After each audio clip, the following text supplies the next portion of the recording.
अच्छे लोगों की मृत्यु जल्दी क्यों हो जाती है। मित्रों, पहले के लोग 100 वर्षों तक या फिर उससे अधिक वर्षों तक जीवन जीते थे, लेकिन आज के समय में 50-60 वर्ष तक में ही लोग बूढ़े होकर मृत्यु को प्राप्त हो रहे हैं। और तो और ऐसा देखा जाता है कि जो लोग अच्छे होते हैं, जिनका व्यवहार चरित्र अच्छा होता है, जो पुण्यकर्मी होते हैं, इनमें से कुछ लोग और भी जल्द इस दुनिया को छोड़कर चले जाते हैं। मित्रों, यह आपने तो लोगों से सुना ही होगा कि अच्छे लोगों को भगवान जल्द ही बुला लेते हैं, लेकिन क्या आप जानते हैं कि ऐसा क्यों होता है? क्यों अच्छे लोग बुरे और दुष्ट लोगों की तुलना में मृत्यु को जल्दी प्राप्त हो जाते हैं? अगर नहीं तो चलिए हम आपको बताते हैं। दोस्तों, आपने लोगों से ऐसी बातों को भी सुना होगा कि वह अच्छा व्यक्ति था, इसलिए उसे भगवान ने जल्दी बुला लिया।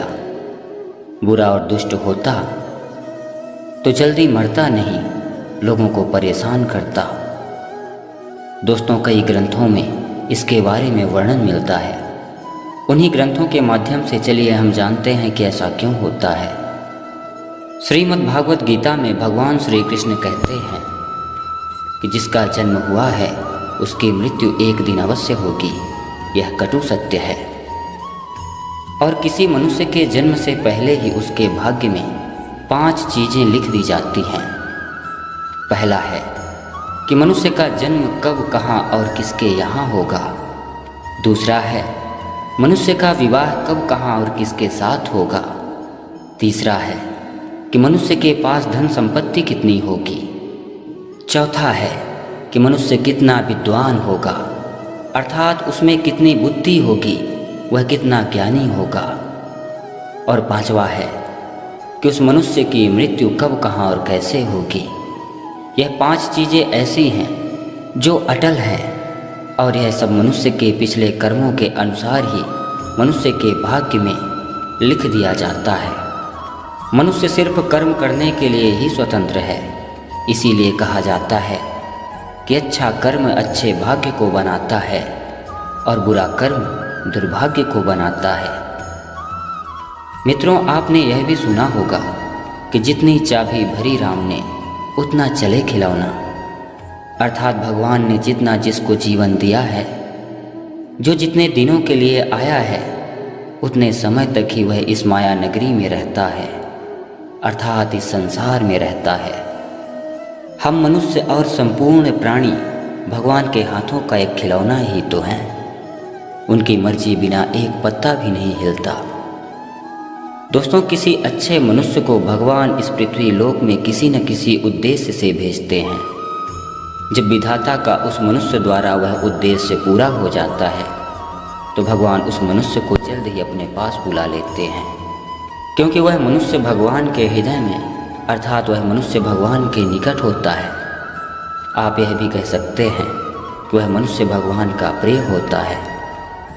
भगवान यह नहीं चाहते कि उसका प्रिय मनुष्य इस माया लोक में रहकर इस माया मोह में फंसकर पाप कर्म कर बैठे, जिसे पापों की सजा उसे भोगना पड़े। कहने का तात्पर्य यह है कि अच्छे लोगों की मृत्यु उनके अच्छे कर्मों पर निर्भर करती है। मित्रों, आपने यह भी सुना होगा या देखा होगा कि कोई ऐसा व्यक्ति है जिसको कोई भी बीमारी नहीं है, कोई भी परेशानी नहीं है। वह व्यक्ति रात को खुशी खुशी हंसते मुस्कुराते हुए भोजन करके सोया और सोता ही रह गया, अर्थात उसके शरीर से उसके प्राण बहुत ही आसानी से निकल गए। और फिर लोग कहते हैं कि कितना पुण्यात्मा था जिसको भगवान ने इतनी आसान मौत दी। ना कोई पीड़ा हुई, ना कोई बीमारी और ना कोई कष्ट हुआ। वह मनुष्य तो बड़ा ही धर्मात्मा और पुण्यात्मा था जिसको इतनी आसान मौत मिली। दोस्तों, ऐसा क्यों? क्योंकि पुराणों में बताया गया है कि मृत्यु के समय व्यक्ति को 100 बिच्छुओं के एक साथ डंक मारने जितना दर्द होता है, और इतने दर्द में मरने वाले मनुष्य की दुर्गति हो जाती है। लेकिन जो पुण्यात्मा है, जो धर्मात्मा है, उनको उस दर्द को, उस पीड़ा को सहना नहीं पड़ता। दोस्तों, कलयुग के लक्षण के बारे में भी बताया गया है कि पापी चिरायु सुकृति गतायु, अर्थात कलयुग में पापी मनुष्य ज़्यादा जिएंगे और पुण्यात्मा मनुष्य इस लोक को जल्द ही छोड़कर चले जाएंगे। जो लोग यह कहते हैं कि मनुष्य मरने के बाद खाली हाथ जाता है, तो यह जान लीजिए कि मनुष्य मरने के बाद भी अपने साथ 3 चीज़ों को लेकर जाता है। पहला है उस मनुष्य का संचित कर्म, दूसरा है स्मृति और तीसरा है जागृति। इन तीनों को मनुष्य मरने के बाद अपने साथ लेकर जाता है। मित्रों, हम यह सोचते हैं कि हमारे परिवार में या फिर कोई और ऐसा था जिसने कभी भी किसी को नहीं सताया, कभी किसी को पीड़ा नहीं दिया, कभी किसी को दुख नहीं दिया, तब भी भगवान ने उसे जल्दी बुला लिया। उन्हें तो इस संसार में ज़्यादा जीना था। तो दोस्तों, आप यह भी जान लीजिए कि आपने प्राचीन कथाओं में यह सुना होगा या फिर पढ़ा होगा कि जब ऋषि मुनि किसी अप्सरा या फिर किसी देवताओं पर क्रोधित होते थे, तब उन्हें दंड देने के लिए पृथ्वी लोक में जन्म लेने का श्राप दे देते थे। यह मृत्यु लोक दूसरे लोकों से ऐसी भयानक और दुखदायक जगह है जहाँ दंड के तौर पर देवताओं और अप्सराओं को भेजा जाता था, और ऐसे दंड पाकर वह अप्सरा और देवता ऋषि मुनियों के श्राप से उनके सामने झुककर क्षमा याचना करने लगते थे कि हे प्रभु, मुझे ऐसा दंड मत दो, हमसे गलती हो गई, हमें क्षमा कर दीजिए। दोस्तों, यह मृत्यु लोक पूरे ब्रह्मांड में ना तो अच्छी जगह है और ना ही बुरी जगह है। यह पृथ्वी लोक वह जगह है जहाँ पर प्राणी अपने पिछले जन्मों के कर्मों के फलों को भोगने के लिए आता है और अगले जन्म के लिए पुनः नए कर्म करने के लिए आता है, जिसका फल उसे यमलोक में और अगले जन्म में मिलता है। यह चक्र चलता रहता है। सभी प्राणियों में मनुष्य के शरीर को ही मात्र मोक्ष का द्वार माना गया है। यह मनुष्य का एकमात्र शरीर ही है जिसके द्वारा मनुष्य मोक्ष को प्राप्त कर सकता है। और मोक्ष कैसे प्राप्त होगा? मोक्ष प्राप्त होगा भगवान श्री हरि विष्णु का नाम लेने से, हरि भजन करने से, अर्थात परमपिता परमात्मा जो सर्वशक्तिमान है, जो सभी को पालने वाले हैं, जो ना आदि हैं ना अंत हैं, जो परम ईश्वर हैं, अर्थात जो परमेश्वर हैं, जिनके अंदर पूरा ब्रह्मांड समाहित है, जो परम आत्मा परमात्मा है। ऐसे उन परम पिता परमात्मा की भक्ति करके, पुण्य परोपकार करके मनुष्य मोक्ष को प्राप्त कर सकता है। अन्यथा अपना अपना तो कर्म भोग सभी कर रहे हैं। पुनरपि जननम पुनरपि मरणम पुनरपि जननी जठरे शयनम, अर्थात पुनः जन्म होगा, पुनः मृत्यु होगी, पुनः माता के गर्भ में आकर दुख और कष्टों को सहना पड़ेगा और फिर से 84 लाख योनियों में मनुष्य फंस जाएगा और जन्म मरण का यह चक्र चलता रहेगा। दोस्तों, यह पृथ्वी लोक कर्म भूमि भी है और मनुष्य के कर्मों के ही अनुसार उसको आगे की यात्रा तय करनी होती है। जब हम जन्म लेकर यहाँ आते हैं तो हमें इस लोक की मोह माया घेर लेती है और हमें यह मृत्यु लोक बहुत अच्छा लगने लगता है। हमें इस मृत्यु लोक से और यहाँ पर रहने वाले लोगों से लगाव हो जाता है। जब कोई हमें छोड़कर अपना इस दुनिया से चला जाता है तो हमें बहुत दुख होता है, लेकिन गरुड़ पुराण में वर्णन मिलता है कि जिसकी मृत्यु हो जाती है उसकी आत्मा शरीर को छोड़कर यमदूतों द्वारा यमलोक पहुँचती है। परंतु जो पुण्यात्मा होते हैं उनके लिए देवदूत आते हैं।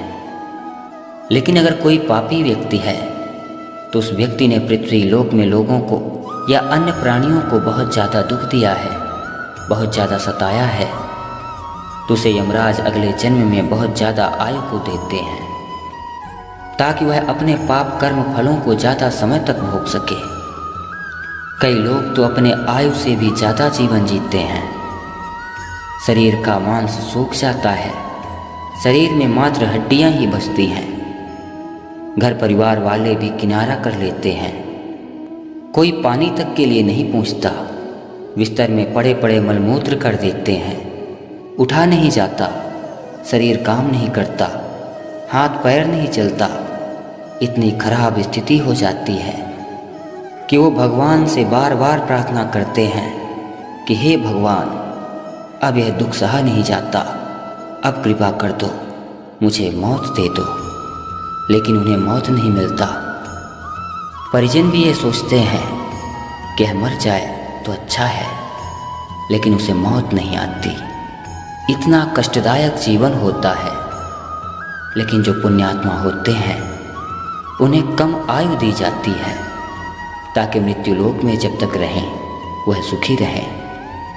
और हम यही सोचते हैं कि अच्छे व्यक्ति को भगवान को अच्छा जीवन देना चाहिए और बुरे व्यक्ति को कम जीवन देना चाहिए। लेकिन भगवान की व्यवस्था उत्तम और सही है, क्योंकि मनुष्य का इस मृत्युलोक में जीवन व्यतीत करना यह उसका लक्ष्य नहीं है। मनुष्य का अंतिम लक्ष्य तो पुण्य कर्म करके भगवान की भक्ति करके मोक्ष को प्राप्त करना है। दोस्तों, हमें हर बार जन्म मिलता है इसीलिए कि हम अपने चेतना को जागृत करें, हम अपने आप को पहचानें कि हम कौन हैं, हमारा लक्ष्य क्या है, इस संसार में हम किस लिए आए हैं। लेकिन इस माया सागर में मनुष्य आकर डूब जाता है और लाखों करोड़ों वर्ष 84 लाख के चक्कर में फिर फंस जाता है। एक जीवात्मा को 84 लाख बार इस संसार सागर के चक्कर काटने पड़ते हैं।